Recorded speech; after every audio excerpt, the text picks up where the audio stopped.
اعوذ باللہ من الشیطان الرجیم بسم اللہ الرحمن الرحیم۔ چھپے راز چینل کے معزز ناظرین و سامعین، السلام علیکم ورحمۃ اللہ وبرکاتہ۔ امید کرتا ہوں آپ سب بخیر و عافیت ہوں گے اور اللہ تعالیٰ کے فضل و کرم سے اس کی رحمتوں، عزتوں اور برکتوں کے سائے میں ہوں گے۔ معزز ناظرین و سامعین، آج ہم جس موضوع پر بات کرنے جا رہے ہیں وہ آج سے 20 یا 25 کروڑ سال پہلے پائے جانے والے اس کرۂ ارض پر سب سے بڑے جانور یعنی ڈائنوسارز کے بارے میں ہے۔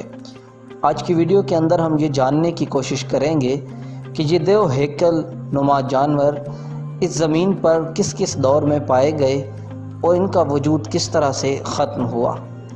ناظرین و سامعین، زمین پر زندگی ہمیشہ سے ایسی نہیں رہی جیسی ہمیں آج نظر آتی ہے۔ جانداروں کی بے شمار انواع اور پرجاتیاں نظام شمسی کے اس تیسرے سیارے پر ظہور پذیر ہوئیں، یہاں کے کٹھن موسمیاتی و ارضیاتی حالات کا مقابلہ کر کے کامیاب ہوئیں اور بالآخر کچھ ہی عرصے میں صفحہ ہستی سے مٹ گئیں۔ قدرت کا یہ کھیل پچھلے 60 کروڑ سال سے جاری ہے، جب پہلے ایک خلوی جاندار سمندر کے بیچ نمودار ہوئے تھے۔ ہماری جنم بھومی یعنی کہ اس زمین کی 4 ارب 63 کروڑ سالہ تاریخ میں زمین کی جغرافیائی اور جیولوجیکل شکل کبھی بھی لمبے عرصے تک ایک جیسی نہیں رہی۔ شاید یہ زمین کے زندہ ہونے کی دلیل ہے۔ زمین کی یہ جغرافیائی اور موسمیاتی تبدیلیاں سطح زمین اور سمندر میں موجود حیات پر براہ راست اثر انداز ہوتی رہی ہیں۔ اگر ہم وقت میں پیچھے جائیں تو کوئی 18 کروڑ سال پہلے ہمارا برصغیر ہند، براعظم افریقہ، جنوبی امریکہ، آسٹریلیا اور انٹارکٹیکا سے جڑا ہوا تھا۔ اس جنوبی کرے کے عظیم براعظم کو گونڈوانا لینڈ کا نام دیا گیا ہے۔ گونڈوانا لینڈ کے شمال میں ایک سمندر تھا جسے بحر ٹیتھیس کہتے ہیں، جس کے شمال میں دوسرا براعظم واقع تھا جسے لوریشیا کا نام دیا گیا ہے۔ آج کے دور کا ایشیا، یورپ، عرب اور شمالی امریکہ لوریشیا کا حصہ تھے۔ ان دنوں قدیم براعظموں کے مجموعے کو پینجیا کہا جاتا ہے۔ گونڈوانا لینڈ اور لوریشیا کا حصہ رہنے والے آج کے براعظموں کی تہوں سے ایک ہی قسم کی نباتاتی اور حیوانی حیات کے فوسلز ملے ہیں۔ ظاہر ہے آج یہ براعظم ایک دوسرے سے بالکل الگ تھلگ ہیں اور ان کے بیچ وسیع سمندر حائل ہیں۔ مخصوص زمانوں میں ان پر ایک جیسی حیات کی موجودگی براعظموں کے سرکنے کے نظریے یعنی کہ کانٹیننٹل ڈرفٹ تھیوری کو سچ ثابت کرتی ہے۔ خیر، 18 کروڑ سال پہلے جنوبی براعظم گونڈوانا لینڈ ٹوٹ پھوٹ کا شکار ہوا تو سب سے پہلے افریقہ اور جنوبی امریکہ باقی ماندہ حصے سے الگ ہو گئے۔ ہمارا ہندوستان بھی آخرکار 13 کروڑ سال پہلے آسٹریلیا اور انٹارکٹیکا سے علیحدہ ہو کر تیز رفتاری سے شمال مشرق کی سمت سرکنے لگا اور بالآخر تقریباً 6 کروڑ سال پہلے یہ ایشیا سے ٹکرا گیا۔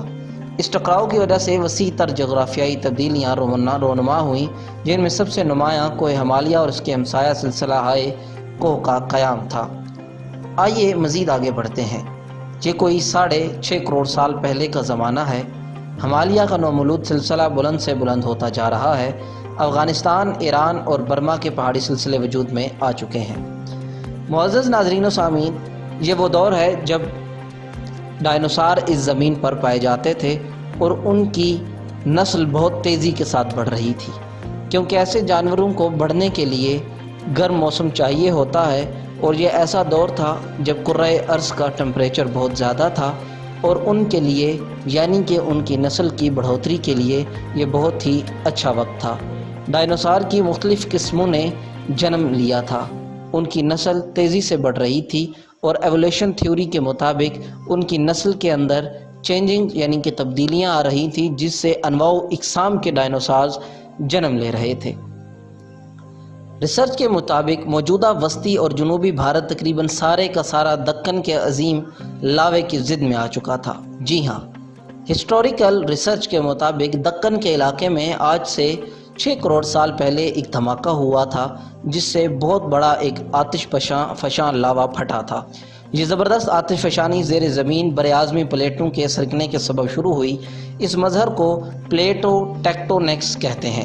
زیر زمین شدید گرمی کے اثر سے پگھلی ہوئی چٹانیں لاوے کی شکل میں سطح زمین پر برسنے لگیں۔